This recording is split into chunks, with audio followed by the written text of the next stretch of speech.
Tiongkok merdeka pada tahun 1949 dan PDB per kapitanya tahun ini lebih dari 12.500 dolar Amerika. Sementara Indonesia merdeka tahun 1945 dan PDB per kapitanya tahun ini sekitar 4.300 dolar Amerika.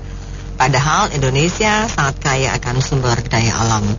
Mengapa kita kok kalah cepat maju untuk mencapai kemakmurannya? Di mana dan apa yang salah? Apa komentar Anda? 633-9160 dan WhatsApp call 0816924924. Kami buka untuk Anda. Yang salah adalah gini, di Indonesia tidak tegas dalam mengatasi hukum. Contohnya korupsi. Kalau di Tiongkok di atas 1 miliar dihukum mati. Nah di sini masih bisa diremisi. Kedua, intinya sumber daya manusia yang itu yang paling harus diutamakan.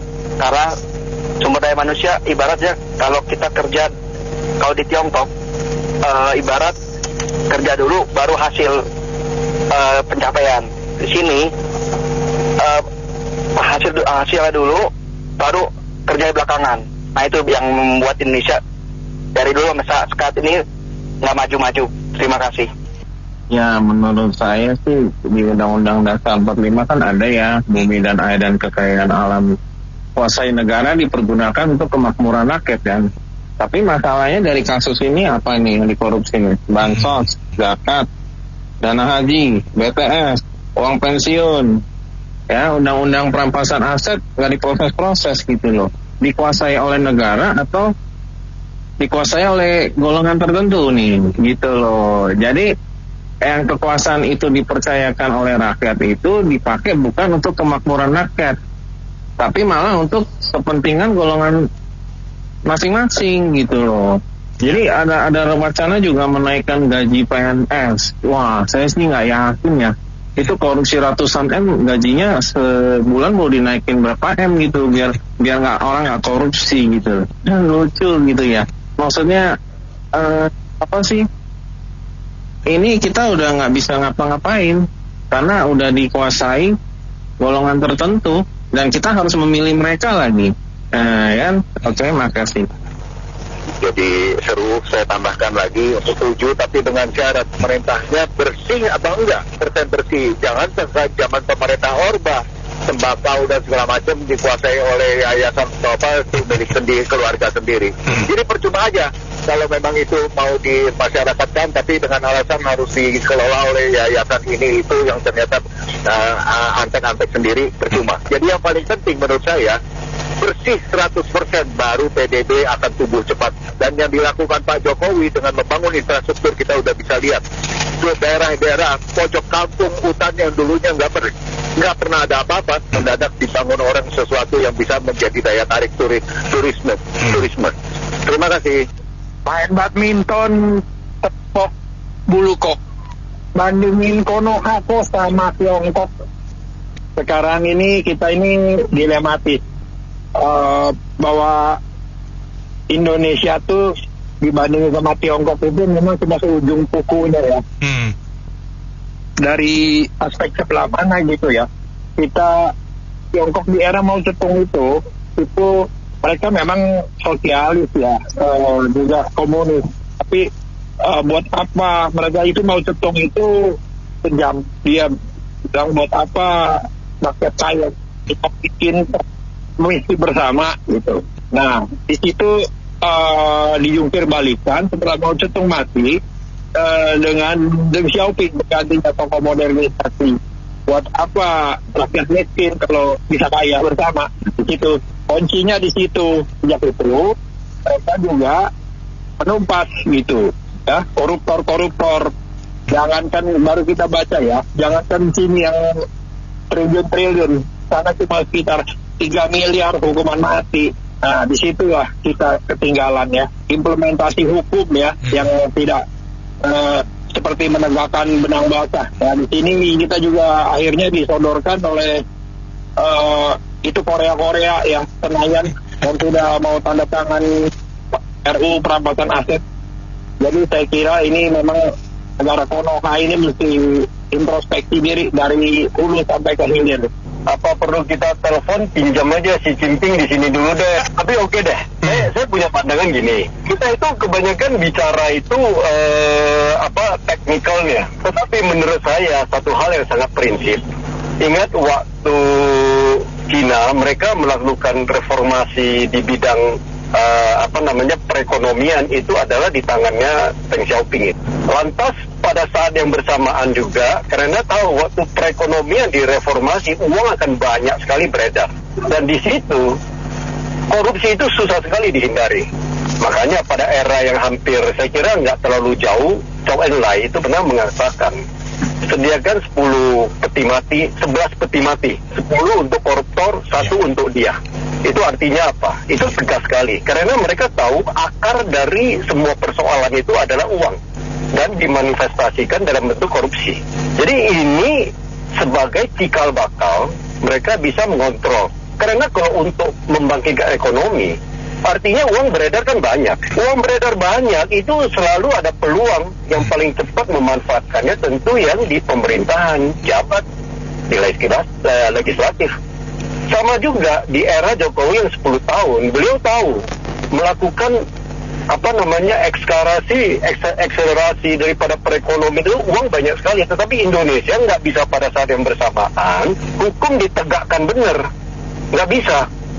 Jadi oleh karena itu saya percaya Jokowi memiliki pengharapan di era setelah dia ini presiden ke depan itu tentu melanjutkan apa yang sudah Pak Jokowi letakkan landasan perekonomian, meneruskan infrastruktur dan lain. Tetapi harus ada presiden atau wakil yang sangat kuat di pemberantasan korupsi. Kalau itu terjadi, pemerintah bisa tegak menegakkan hukum. Di Indonesia tidak akan bisa tegak hukum kalau rakyat masih dipertontonkan entah KPK, OTT lah, inilah itu. Jadi pada waktu korupsi itu udah bisa seminimal mungkin, maka hukum udah bisa tegak. Pada waktu hukum ini bisa tegak, saya yakin Indonesia itu akan semakin bersatu. Yang namanya SARA itu adalah ekses itu. Mengharapkan presiden yang ke depan dan wakil presiden itu adalah personil yang benar-benar udah teruji untuk memberantas korupsi dengan tegas. Sehingga hukum benar-benar jadi panglima. Kalau enggak, percuma. Mau ngomong apapun paling juga nanti lawan politiknya nyerang lagi lah. Dan tentu pilpres ke depan kita harus dengan akal sehat kita memilih. Sebagai masyarakat saya pikir yang berbeda antara China dengan Indonesia salah satunya adalah ketika China membuka diri atas investasi luar negeri, tapi at the same time juga sangat tegas terhadap tindak pidana korupsi. Sampai presidennya mengatakan bahwa siapapun yang korupsi akan dihukum mati. Dan mereka betul-betul menjalankan itu, dihukum mati. Kemudian pemiskinan, penangkapan, baik itu di partai yang berkuasa sekalipun, maupun pejabat-pejabat sekalipun, kalau sudah ketahuan korupsi itu sangat tegas. Nah di Indonesia justru sebaliknya, oknum-oknum koruptor itu justru berkong-kali-kong, berkolaborasi, saling menutupi tindak pidananya dan menjadi oligarki, yaitu menjadi sekumpulan penjahat yang mencuri uang rakyat itu dengan berbagai cara, entah itu dari proyek jalan tertentu, si oknum ini dapat sekian persen. Jadi APBN-nya China itu katakanlah 95% atau 97% pakai angka rupa-rupa itu digunakan sebesar-besarnya untuk kepentingan masyarakat, membangun infrastruktur, membangun pendidikan yang tentu payback-nya akan dirasakan 3 tahun, 5 tahun, 10 tahun tergantung daripada investasi yang dilakukan ya, baik itu hard investment maupun soft investment kepada people. Tapi di Indonesia barangkali ya, kembali lagi di angka rupa-rupa bukan 98%, tapi saya pikir kalau 75% saja digunakan, kebocorannya pun udah bagus itu. Bahkan mungkin lebih parah dari situ kebocoran, baik itu dari sisi dana desa, APBD, APBN dan seterusnya. Tentu ini perlu pembuktian. Tapi pembuktian ini kan membutuhkan ketegasan selayaknya Presiden China tadi kan. Nah kalau tidak akan selalu ya tidak bisa dibuktikan. Bayangkan laporan dari Pak Iwan Bapak itu yang dari jasa pengawas lalu lintas keuangan PPATK, itu ternyata laporannya terhadap lalu lintas keuangan yang mencurigakan itu kan sangat begitu banyak, ya, baik itu yang diduga dari kriminal maupun dari korupsi. Jadi apakah ditindaklanjuti oleh penegak hukum? Kan kita nggak tahu.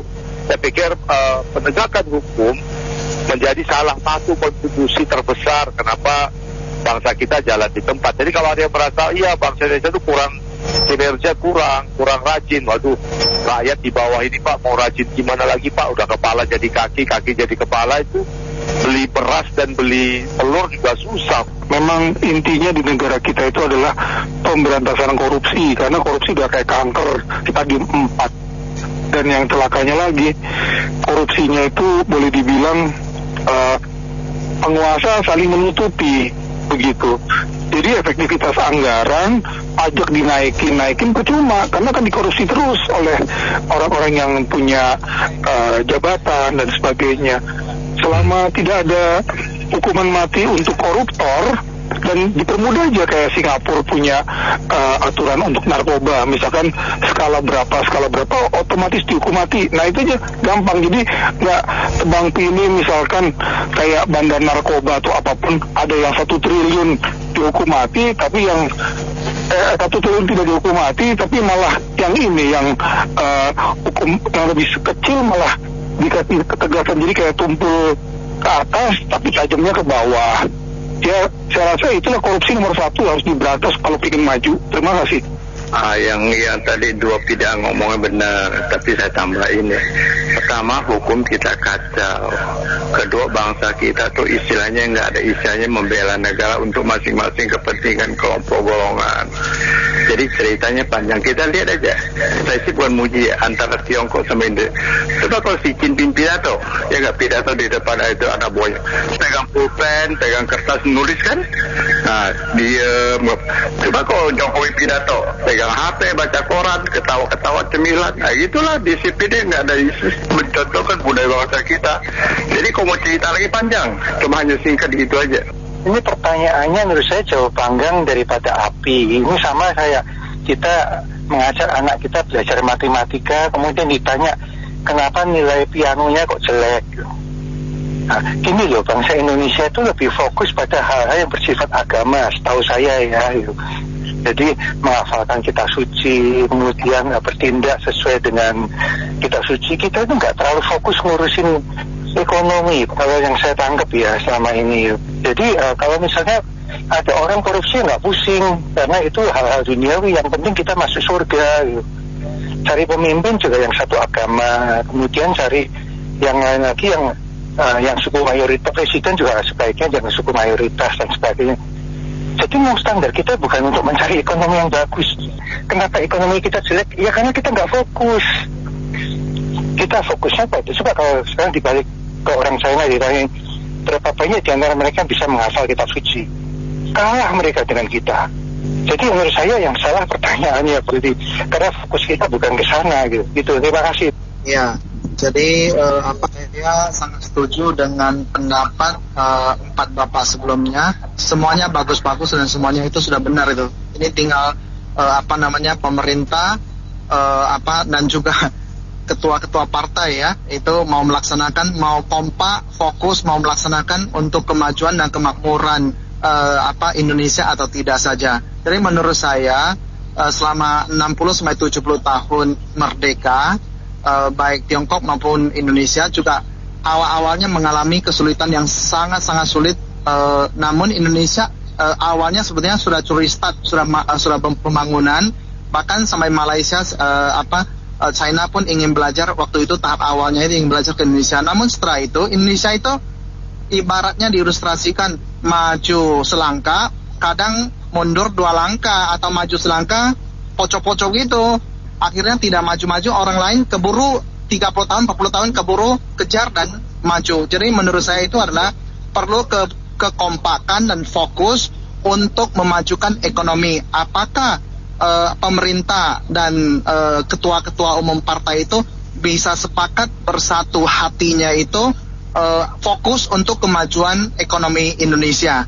Dan kalau korupsi ya tidak usah ngomong lagi, harus dibabat habis tuh. Kalau tidak ya digerogoti 20%, 30% anggaran ya habis lah. Iya, yang mau menjabat negara ini harusnya berjiwa Pancasila. Jangan ribut-ribut soal agama terus. Yang dari luar tuh pihaknya tuh mau menghancurkan negara ini. Jangan pejabat-pejabat korupsi itu, tapi tidak disita, tidak dimiskinkan. Bagaimana mau maju negaranya? Semua pada habis diambilin, uangnya masuk kantong sendiri. Kalau saya pikir sih, saya perkirakan Indonesia terlalu banyak partai. Kalau di Cina itu cuma satu partai, jadi gampang diaturnya gitu. Kalau di sini kan susah. Kalau sedikit-sedikit, ntar ada begini, aduh susah lah ngomongnya. Karena banyak yang ini juga, yang apa namanya, ikut intervensi gitu, kebijakan ini. Jadi kalau di Cina tuh gampang, satu partai terus jalan. Kalau di sini nggak bisa, ada banyak partai, karena multi partai di sini. Terima kasih. Ya, nggak usah dibandingkan dengan Cina. Vietnam aja, ya. Kita kalah. Investasi semua ke sana. Jadi, masalahnya adalah penegakan hukum. Ya, itu intinya. Jadi sekarang itu makin banyak orang korupsi. Berlomba-lomba bikin partai supaya bisa korupsi.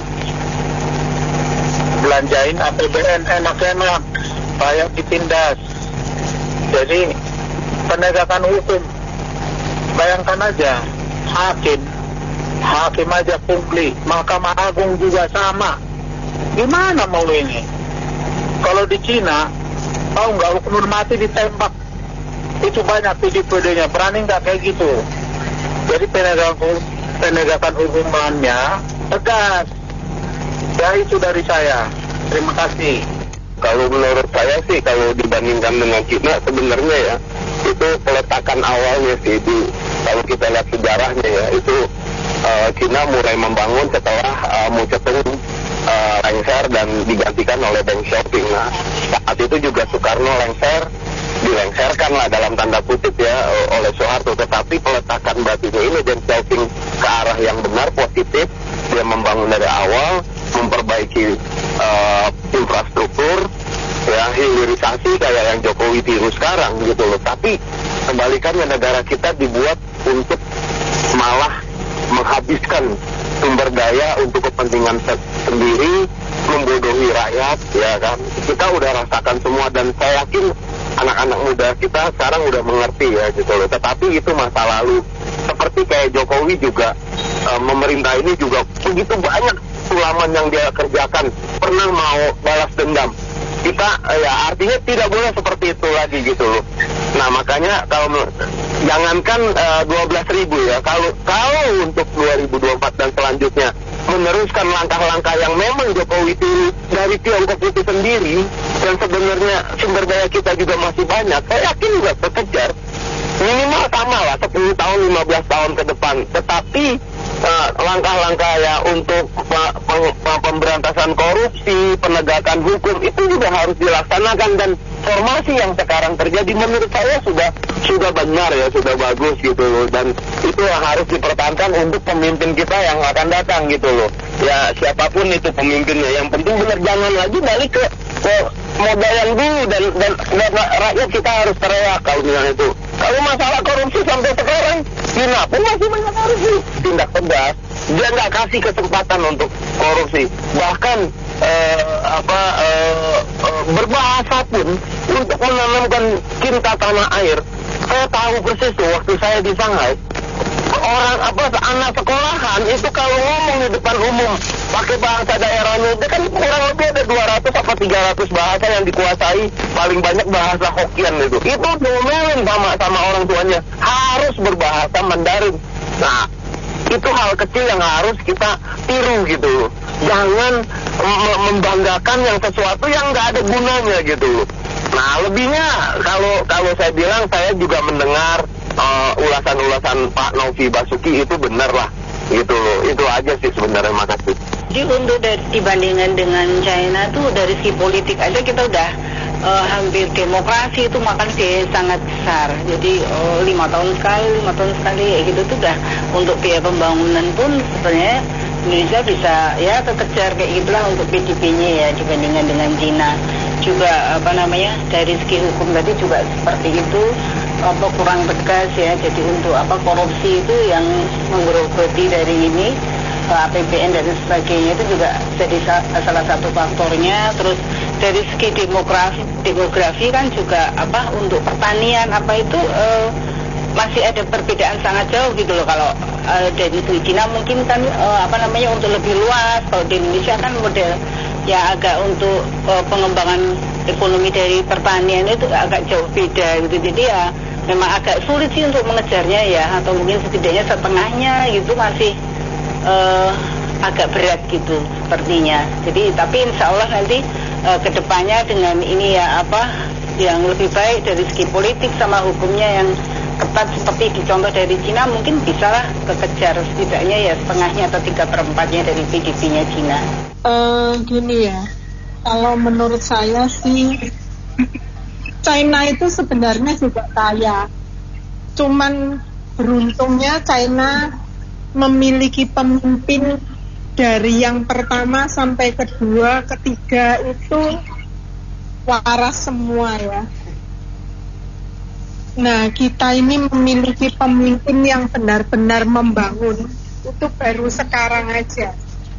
Sebenarnya kalau saya ngelihat datanya dari G20, kita itu di nomor 15 nih. Kita itu di nomor 16. Dibandingin tahun lalu itu malah tahun lalu di nomor 16, sekarang ini lumayan di nomor 14. Jadi minimal tuh kita maju. Tapi kalau dibandingin China, kita ini beda jauh. Kenapa beda jauh? Karena gini, pada tahun 1980 aja ya, tahun 1980, populasi kita itu cuman separuhnya sekarang. Tahun 10 tahun kemudian itu nambah 30%. Dan BBM kita itu lebih-lebih, bahkan kita itu memiliki nomor di dunia, penghasil BBM memiliki nomor. Sekarang ini kan kita ngetimpotin. Pertanyaan saya, sebenarnya pada saat Orde 32 tahun itu kita membangun apa sih selain Jabodetabek, tol itu ya? Saya nggak ngomong tidak ada pembangunan sama sekali, tapi dibandingkan saat ini uang yang dipakai untuk membangun dibandingkan dengan 32 tahun sebelumnya itu betapa jomplang ya. Jadi artinya pembangunan itu benar-benar kayak bumi sama langit. Padahal saat itu kita itu benar-benar kaya. Nah, kekayaan kita itu kemana semua? Yaitu contoh BBM aja. Kita dulu nggak usah import, tapi kita ekspor. Tapi duitnya kemana? Yang dibangun apa? Ya kan? Nah, sekarang kita malah bisa beli semua investor asing punya investasi kayak Freeport dan lain-lain itu ya banyak. Terus juga membangun Papua, membangun Trans Sumatera, membangun macam-macam. Sementara 32 tahun kita tidak boleh katakan kalau dibandingin 32 tahun dengan sekarang 10 tahun itu sama aja seperti kita tidak membangun. Itulah kesalahan kita. Begitu. Gini, pertama itu dari pendidikannya. Pendidikannya itu kan nggak banyak edukasi, pendidikannya itu teori. Yang kedua itu sistem politiknya, prinsipnya Pak Harto kan dia menciptakan golongan orang kaya, nanti setelah jadi orang kaya itu kekayaannya pada atas ke bawah gitu. Jadi bukan sistem pemerataan, mestinya kan sistem pemerataan dididik, dikasih kesempatan yang lainnya, jangan cuma golongan doang yang dikasih kesempatan. Akibatnya kan yang udah bosan itu marah mahasiswanya, akhirnya berontak kan. Karena sistemnya itu sistem golongan yang kaya, bukan sistem pemerataan. Makasih. Bukan masalah politik, kinerja mereka itu semangat selalu. Mereka tuh nggak ada jam yang terbuang, nggak ada jam leha-leha, nggak ada jam santai saya lihat. Saya berapa lama sih pernah ikut mereka begitu. Jadi kinerja itu benar-benar dipacu gitu loh. Bukan banyakan ngopi, main catur di warung. Nah, tapi mereka juga ada juga waktu untuk istirahat, ada. Nama juga manusia kan nggak bukan robot, tapi ada juga lah waktu beristirahat, ada waktu kerjanya banyak gitu loh. Jadi karakter mereka itu bikin mereka lebih maju. Terima kasih. Menurut saya sih tergantung pemimpinnya. Selama ini kita lihat kayak Freeport, hasilnya buat siapa?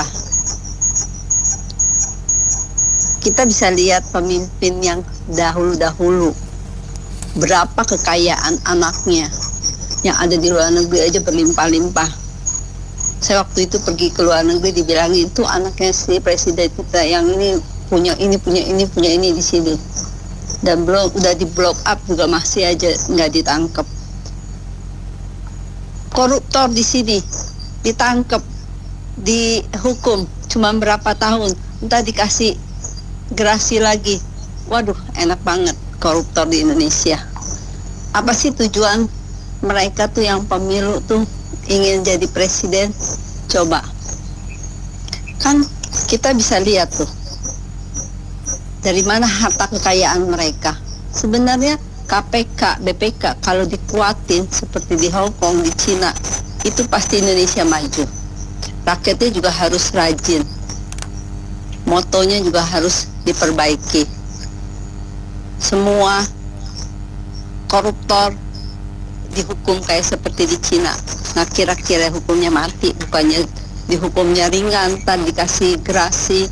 Nah, itu sih Bu, bisa maju negara Indonesia. Kita lihat sekarang aja udah lumayan maju, dihargai di luar negeri. Dulu saya ke luar negeri, waduh, Indonesia nggak dianggap. Itu aja sih. Ya, menurut saya sih sebenarnya kita jangan compare sama Tiongkok sama negara-negara saja. Asia Tenggara, di Asia juga kita udah kalah.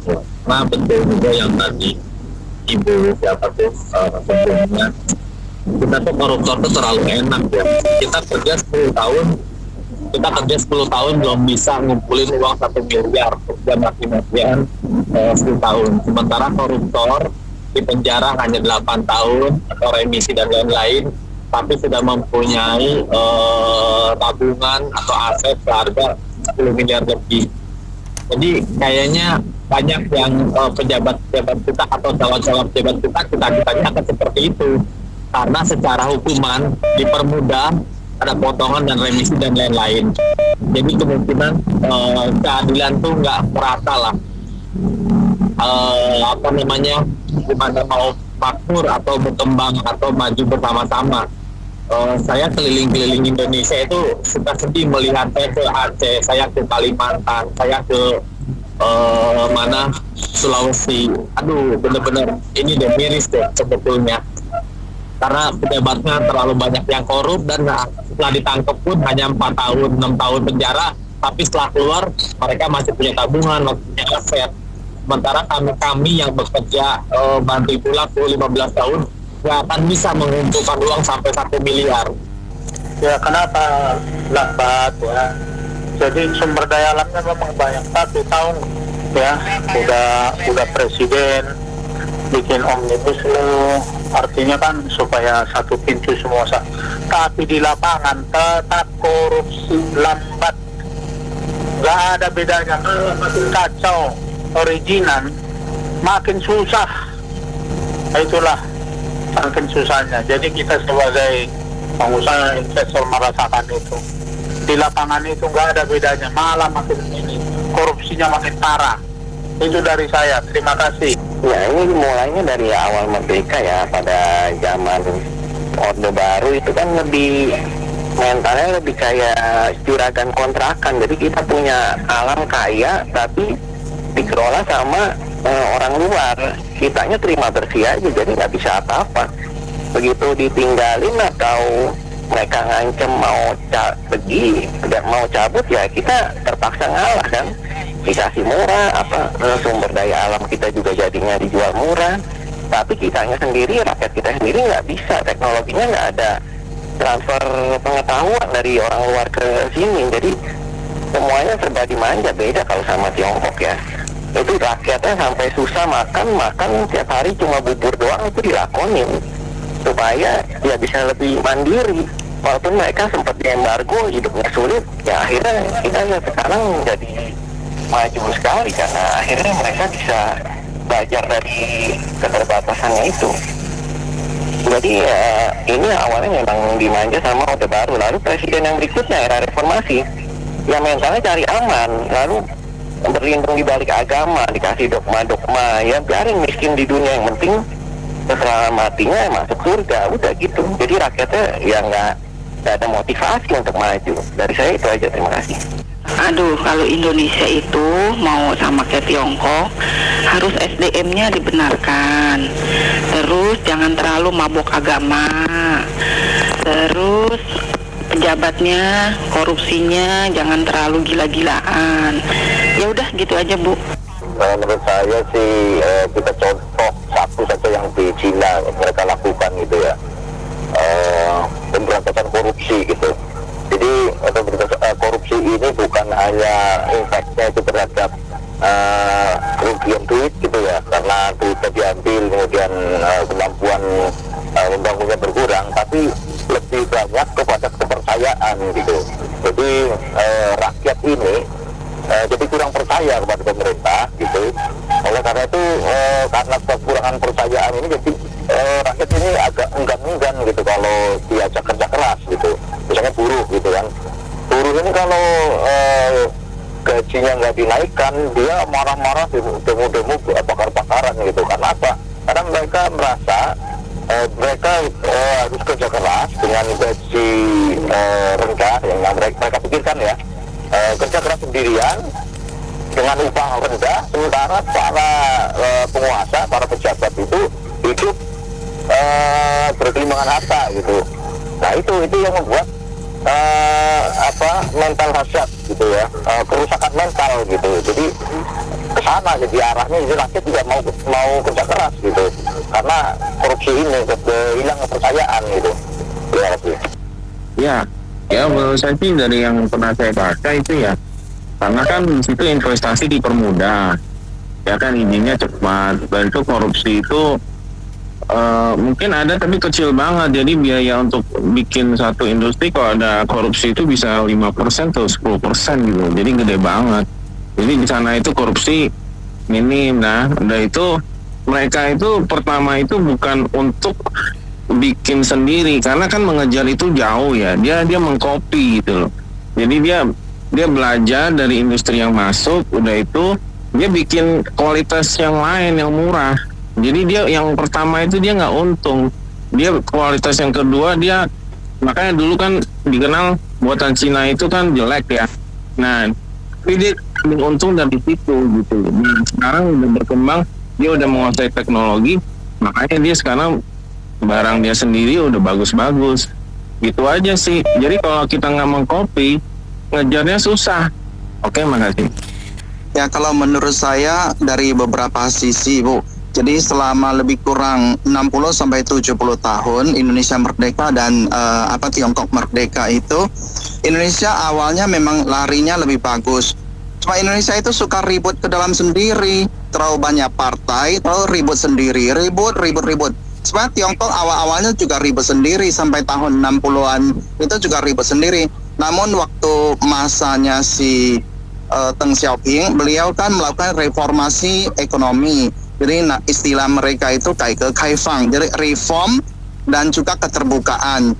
Ya, yang dikenal istilahnya itu mau kucing hitam, mau kucing putih, asal bisa menangkap tikus, asal bisa mengembangkan bisnis yang sesuai ala Tiongkok. Artinya Indonesia juga harus mencari model ekonomi yang sesuai ala Indonesia yang maritim.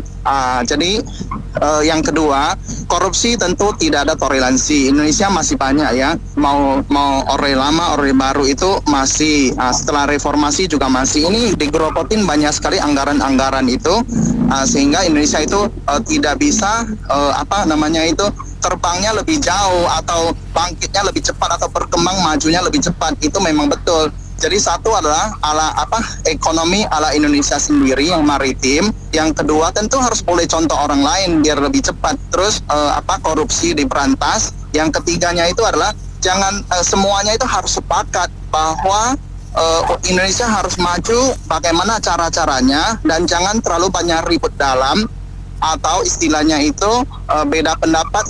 Seorang presiden kepilih nanti ganti peraturannya, ganti peraturan kapan majunya. Terima kasih.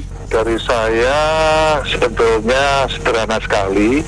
Kalau kita mengejar negara lain yang begitu pesat berkembang, hanya satu yang saya sarankan, di mana-mana kita tidak boleh menilai atau mengkritik atau menyalahkan, tapi kalau memberikan usulan itu sangat baik untuk perubahan-perubahan yang lebih cepat untuk mengejar yang ketinggalan. Terima kasih. Begini ya, kalau saya lihat Indonesia terjebak oleh Amerika. Jadi partai politik terlalu banyak. Karena partai politik terlalu banyak, akhirnya ya berantem dalam negeri terus begitu.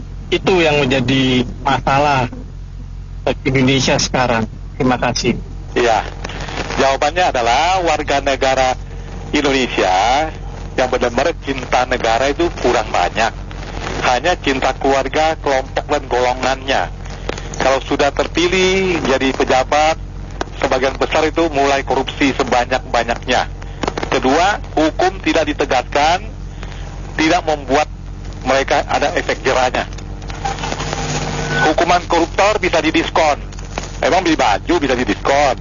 Ketiga, kekayaannya kita dikasih orang asing ngolah. Kita terima itu ampasnya. Ampasnya pun tidak langsung masuk ke kas negara, dikorupsi dulu, sisanya baru ke negara. Makanya kita ketinggalan, kita miskin.